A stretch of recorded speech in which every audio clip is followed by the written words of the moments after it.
Baik, nama saya Meliana Karisma Putri dengan NIM 11011900126.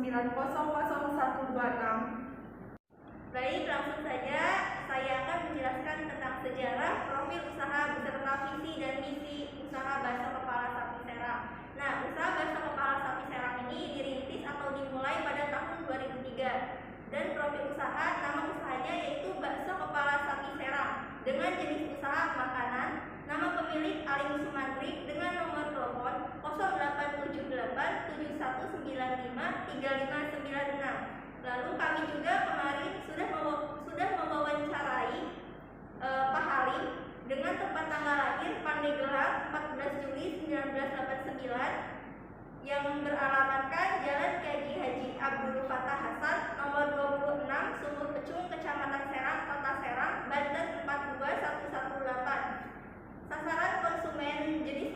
Sasaran konsumen usaha Kepala Sapi Serang ini yaitu semua kalangan masyarakat dengan opsi layanan makan di tempat dan dibawa pulang.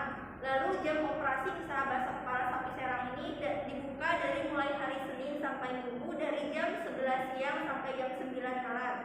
Lalu visi dan misi usaha Bakso Kepala Sapi Serang, visinya yaitu menjadikan bakso gokil menjadi bakso yang berkualitas dengan harga yang bisa diterima oleh masyarakat. Misinya yang pertama menjadikan usaha yang halal, selalu memberikan kualitas terbaik, memberikan kepuasan konsumen, menciptakan usaha yang sehat, menciptakan income yang optimal. Baik, selanjutnya di sini ada aspek keuangan atau modal Bakso Kepala Sapi Serang. Modal awalnya itu sebesar 16 juta ditambah 800.000 sama dengan 16.800.000. Modal sendirinya itu 1.800.000 dan modal dari pinjamannya itu 15 juta. Biaya produksi bakso per hari adalah 800.000. Dengan biaya tersebut akan menghasilkan bakso sebanyak 150 porsi. Nah, di sini ada daftar menu bakso. Yang pertama ada bakso jumbo dengan harga 20.000. 70 porsi produksi per harinya itu dengan harga atau jumlahnya itu 1.400.000. Yang kedua ada bakso tetelan atau mie ayam, harganya itu 18.000. Memproduksi 80 porsi per hari dengan jumlah atau harga 1.440.000. Yang ketiga ada es teh atau teh manis dengan harga 2.000 dengan memproduksi 30 per hari dengan harga 60.000.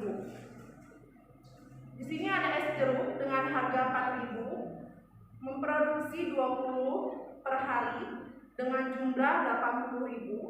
Yang terakhir ada teh botol atau presti dengan harga 4.000, memproduksi per harinya itu 25, jumlahnya itu 100.000. Dan jumlah keseluruhannya itu semuanya itu ada 3.080.000. Terus ada proyeksi keuntungan. Omset setiap harinya itu 3.080.000. Laba per hari mencapai 3.080.000 dikurangi 800.000 sama dengan 2.280.000. Laba per bulan sebesar 30 dikali 2.280.000 sama dengan 68.400.000 dan laba bersih per bulan setelah dikurangi penyusutan yaitu sebesar 68.400.000 dikurangi 2.280.000 sama dengan 66.120.000. Laba bersih per tahun 12 dikali 66.120.000 dan sama dengan jumlahnya itu totalnya 7.093.440.000. Nah, di sini ada aspek biaya produksi. Di sini ada biaya tetap dengan jumlah 16 juta dan biaya variabelnya itu berjumlah 800.000. Selanjutnya di sini ada aspek pasar dan pemasaran. Nah, Bakso Kepala Sapi Serang ini menggunakan 3 analisis. Yang pertama analisis STP, analisis 4P,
dapat disukai oleh semua kalangan, harga terjangkau oleh semua kalangan, bahan bakunya juga terjangkau dan mudah diperoleh, dan lalu cara pembuatannya juga cukup mudah. Lalu kelemahannya tidak tahan lama, banyak saingannya, lalu kurang modal untuk memulai usaha.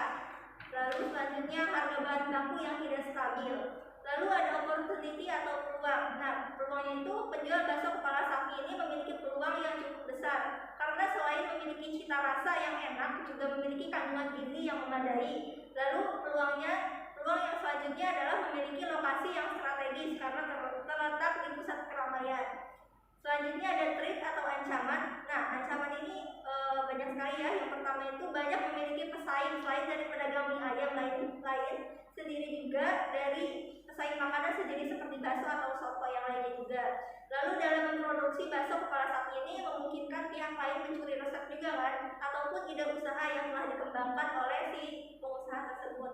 Lalu harga bahan baku yang sewaktu-waktu bisa naik juga dapat menyebabkan kenaikan harga bahan pendukung yang mungkin dapat mengurangi pembeli. Lalu ada bila hujan turun, maka orang malas kan keluar rumah sehingga pembeli tidak begitu banyak atau jarang. Selanjutnya di sini ada aspek hukum atau legalitas. Hukum bisnis sendiri merupakan peraturan yang mengatur bidang perdagangan agar bisnis dijalankan secara adil. Lalu, aspek hukum bisnis yaitu tentang menyikapi, menyiasati, atau mengendalikan setiap keadaan sehingga kemungkinan munculnya permasalahan, resiko atau kerugian di kemudian hari dapat dihindari atau diperkecil. Nah, di sini juga ada persyaratan perizinan usaha. Yang pertama itu izin lokasi. Dengan syarat yang pertama sertifikat atau akte tanah, yang kedua bukti pembayaran PBB yang terakhir, yang ketiga akte pendirian atau akte notaris yang berisi AD atau ART badan hukum usaha. Untuk mikro cukup mendapat perizinan surat keterangan usaha yang dikeluarkan oleh lurah atau kepala pasar setempat. Yang keempat, surat keterangan domisili usaha atau bukti adanya persetujuan dari RT, RW atau kecamatan atau kelurahan. Yang kedua itu ada izin usaha dengan syarat. Yang pertama ada akte pendirian perusahaan dari notaris setempat, PT atau CV atau berbentuk badan hukum lainnya. Yang kedua ada NPWP atau nomor pokok wajib pajak yang dikeluarkan oleh dinas pajak setempat. Untuk itu diperlukan dokumen akte notaris, fotokopi KTP pemilik, surat keterangan domisili. Yang ketiga itu ada surat tanda daftar perusahaan. Setiap usaha atau perusahaan wajib didaftarkan di Kementerian Perindustrian dan Perdagangan dan akan mendapatkan nomor tanda daftar perusahaan. Yang keempat, surat izin tempat usaha dan surat tanda rekanan dari Pemda setempat. Yang selanjutnya itu ada SIUP setempat, dikeluarkan oleh Kepala Kantor Kementerian Perindustrian dan Perdagangan untuk investasi dengan nilai di atas 200 juta. Yang selanjutnya ada surat tanda terbit yang dikeluarkan oleh Kanwil Departemen. Yang terakhir ada tanda daftar usaha perdagangan atau TDUP, dikeluarkan oleh Kepala Kantor Kementerian Perindustrian dan Perdagangan untuk perusahaan dengan nilai investasi sampai dengan 200 juta.